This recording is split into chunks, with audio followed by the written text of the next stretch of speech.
before I say anything, to review the movie, it's awesome.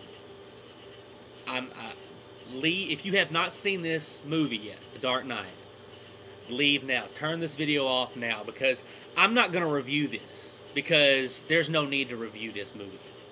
I just want to talk about everything I loved about the movie, and that means I'm going to go in depth about it, and I'm going to give away a lot of things. So please, please, please, please, if you have not seen The Dark Knight yet, turn this off now. Okay, everybody's gone that hadn't seen it yet. Okay. This movie is the best thing ever. Oh man. Okay. I'm a huge Batman fan. You guys know of my other movie reviews or whatever. I love superhero movies.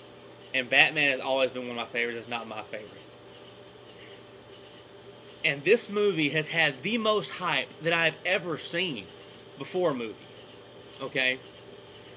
Did it live up to it? It surpassed the hype. At least for me it did. I gotta tell you, before I talk about the really movie, I gotta say what I thought about Christopher Nolan's take on it before anything happened. When I first saw the trailer for Batman Begins, my first thought was, this is stupid. They ruined Batman in the first 4 movies. Actually, the last 2 really just took it. It was stupid. It was stupid. It lost all kind of credibility. And so I thought that Batman Begins, like a lot of people did, I thought it was a prequel. You know, just trying to get a little bit more money out of that franchise. But it was a reboot. And I sat and watched that movie, I realized why I love this character so much, why I love the stories told through this universe so much. And my anticipation for this movie today, that came out, The Dark Knight, started the instant at the end of Batman Begins, when Commissioner Gordon turned that card around and showed the Joker card. The greatest villain in any kind of movie, comic, everything, the Joker, I believe, is the best villain ever. I've always thought like that. Him and Darth Vader are up there. And Heath Ledger's performance, you've all pretty much know about his performance by now if you haven't seen it or not. If he gets an Oscar nod for this, it's not because he passed away.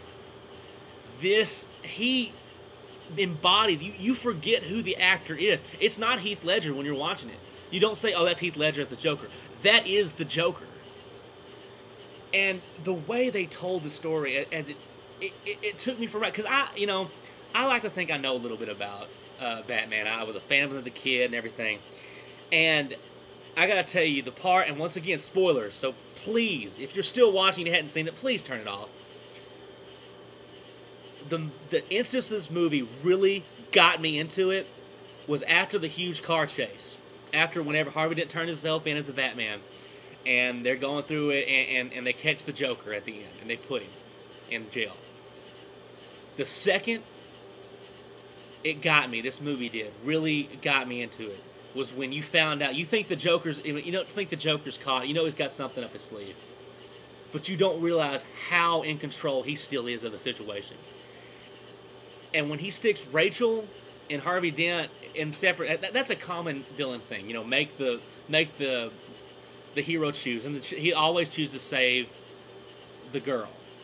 But what happens?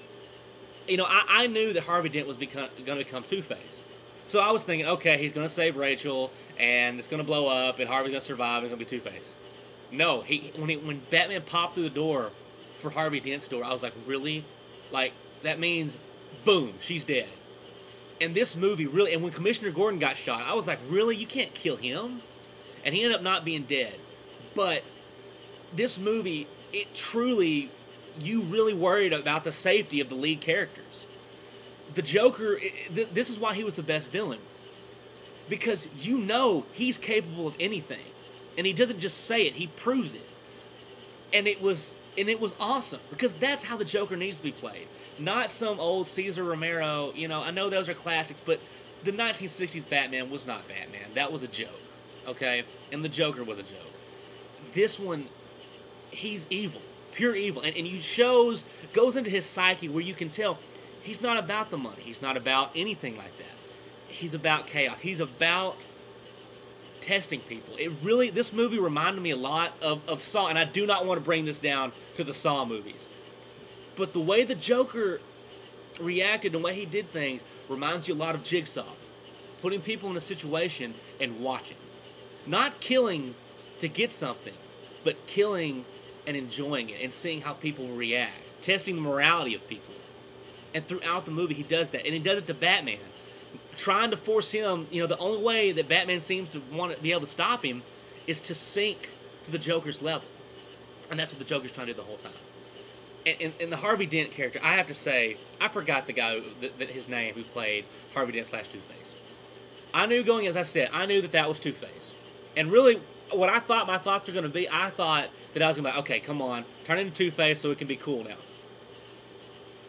I thought Harvey Dent was an excellent character. The way Christopher Nolan was able to make you like this guy. I mean, this guy, he's going out with Batman's girlfriend. He's supposed to be the douche. This guy was awesome. He was the ultimate good in the city. And it got to the point where I didn't want him to become Two-Face. I liked this guy. This guy was really one of the good guys. Which adds to the fact that when he becomes Two-Face, it hits you a lot more. And I, at first, when Two-Face died at the end, please don't be watching this if you haven't watched the movie. When Two-Face dies at the end, at first I was like, no, man, he needs to be in the next one. But the way the story was told, it was fitting. If Two-Face lived, then the Joker completely wins. As Batman said, Harvey Dent was the ultimate good in the city, and if people saw that he was corrupted, then the Joker would have ultimately won. And he didn't. And it was just all around. This was the difference between this movie and Spider-Man 3. Because they both tried to do the similar thing, where Spider-Man 3 had a whole bunch of different characters, but it just felt thrown together. Like, let's throw Venom in there at the end. Let's throw Sandman in there. Let's throw the new Goblin. And then Spider-Man's got this whole black suit thing going on. And no story got to fully develop. And so you just had all this junk, and nothing ever got satisfied. The characters were not utilized correctly. This movie has a lot of different characters, and every single one of them plays the part they're supposed to. And every single one adds to it, and you like every single one of them. This is one of my favorite movies now. And it's not just because I like Batman. This was just, well, a critic said, before I saw this movie, forgot who it was, said, after he watched the movie, he said, this is the Godfather Part 2 of superhero movies. And I have to agree with him. I mean, it's not just your regular old blockbuster movies. They could have, with the success of the last movie, they could have thrown some junk together and anybody would have watched it. Christopher Nolan took the time to truly respect the characters, respect the fans of these characters, and respect the moviegoers. They don't sugarcoat anything. He hits you right in the face with things. And it was great. Especially, and people harp on the Joker a lot, but it's not overrated. I mean, when he slams that guy's head into the table, makes the pencil go in his head, Heath Ledger was able to make him funny, likable, and sadistic and evil, and you hated the guy and you wanted to see his butt get kicked, but at the same time you couldn't take your eyes off him and you want him to stay. That's my take on it. This was an amazing movie. If you guys have seen this movie, please comment. Let me know what you think. You guys talk about it. Was this one of the best movies you've ever seen? It has to be. If you didn't like this movie, you don't like movies. And I'm going to say that up front. Usually you try to get an opinion. It was just amazing. Awesome job by Christopher Nolan. Christian Bale did an excellent job as Batman. And then the Joker, Heath Ledger, and the Joker's not dead at the end. And so, how are they going to do that? It makes things difficult. There's probably going to be a next one. But this one definitely can stand on its own. And Commissioner Gordon's, the way they ended it with Gordon making that speech at the end. He's not a hero. He's a silent guardian. He's the Dark Knight. And it was over. You couldn't end it any better. 5, 6, 10 stars. Great movie. One of the best I've seen ever. And someone finally did Batman justice. Christopher Nolan, hats off.